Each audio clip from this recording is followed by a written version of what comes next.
देखिए, polycystic ovary syndrome ये जानना बहुत ज़रूरी है, कोई बीमारी नहीं है, जिसको हमारी जो ख़वातीन हैं वो बेबी शुगर के नाम से जानती हैं। कहते हैं ना कि जो माशरा है या जो आपकी एक नेशन है वो एक औरत से बनती है। हमारे माशरे के अंदर आपको पता है कि ख़वातीन एक बड़ा अहम रोल प्ले करती हैं और मतलब कहते हैं ना कि जो माशरा है या जो आपकी एक नेशन है वो एक औरत से बनती है।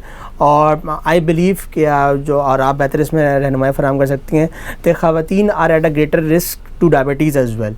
तो जहाँ पे भी ख़वातीन की डायबिटीज़ के बारे में बात होती है या ख़वातीन में ज़्याबतीज़ के बारे में बात होती है तो एक लफ्ज़ है, डेट इज़ PCOS, जो कि बहुत आम फ़हम है। और अब मेरे पास जो स्टेट्स हैं वो तो ये कहते हैं कि पाकिस्तान के अंदर हर दूसरी औरत जो है वो PCOS का शिकार है। तो मैम डॉक्टर रूज, मैं आपसे ये पूछना चाहूँगा कि ज़्याबतीज़ लिंक टू PCOS ये क्या है, या कैसे एक औरत को अगर ज़्याबतीज़ है तो वो कैसे असेस कर सकती है कि क्या उससे आया PCOS भी है और वो इससे कैसे बच सकती है? Thank you for the question. जैसे डॉक्टर साहबा ने बात की कि सबसे पहले तो अवेयरनेस लोगों में नहीं होती। यूजुअली क्लिनिक्स पे मैं असेस करती हूँ और मैं बहुत हैरान होती हूँ कि हर दूसरी तीसरी बच्ची ये कहती भी आ रही है कि जी I am a known case of PCOS। अब PCOS क्या है? लोग ये समझते हैं ये कोई बीमारी है। ज़ाहिर मदर्स कंसर्न होती हैं, यंग एडोलेसेंट बच्चियां हैं, प्यूबर्टी हुई है, आ रही है, PCOS है। देखिए, पॉलीसिस्टिक ओवरी सिंड्रोम ये जानना बहुत ज़रूरी है, कोई बीमारी नहीं है। बेसिकली बॉडी के अंदर आम फहम में लोगों के लिए सिर्फ इतना बताना ज़रूरी समझूंगी कि हार्मोन लेवल्स चेंज हो जाते हैं। सही। एक औरत ज़ाहिर जब अपनी प्यूबर्टी में बच्ची कदम रखती है तो उसके बॉडी हार्मोन्स चेंज होते हैं।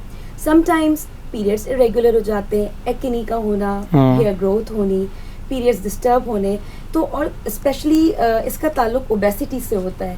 When there is insulin resistance, insulin body में है लेकिन वो रेजिस्टेंस डेवलप हो रही है, उसकी एक वजह मोटापा है, ओबेसिटी है, एक बात। दूसरी बात है कि अगर ऐसी बच्चियाँ जिनको आफ्टर प्यूबर्टी PCOS है तो definitely after their marriage when they enter into their reproductive life, बच्चा पैदा करने की एज पे आती हैं, तो they are at the risk of diabetes. अब वो डायबिटीज़ किसी भी सूरत में हो सकती है, या तो वो टाइप 1 डायबिटीज़ है या वो टाइप 2 डायबिटीज़ है। यूजुअली टाइप 2 डायबिटीज़ ज़रा लेट एज में डायग्नोस होती है, या वो गेस्टेशनल डायबिटीज़ है जिसको हमारी जो ख़वातीन हैं वो बेबी शुगर के नाम से जानती हैं।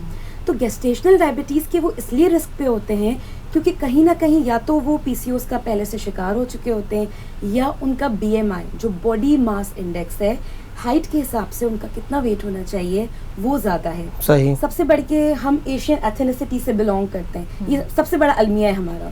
वी आर ब्लैक पीपल, ठीक है, हमें ये रिस्क और इस डायबिटीज़ का रिस्क ज़्यादा है। सही। तो ये 2-3 फैक्टर्स हैं। नहीं पता होता कि प्रेगनेंसी से पहले आपका वेट कितना है, family history, first degree relative में डायबिटीज़ कोई ना कोई होता है, डायग्नोस नहीं होती।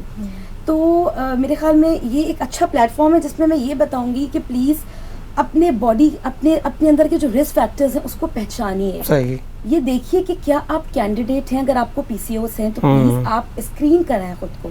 आप डायबिटिक तो नहीं हो रहे, आप प्री डायबिटिक रेंज में तो नहीं आ रहे। अभी से अगर आपको प्रॉब्लम होगी तो आगे जाके जब आप रिप्रोडक्टिव एज में होंगी, प्रेगनेंसी में नहीं पता होता। आप यकीन कीजिए, क्लिनिक्स पे पेशेंट आती हैं वो ऑलरेडी इतनी हाई ब्लड शुगर लेवल्स के साथ आती हैं और कोई ना कोई कॉम्प्लिकेशन पे एंड अप होती हैं।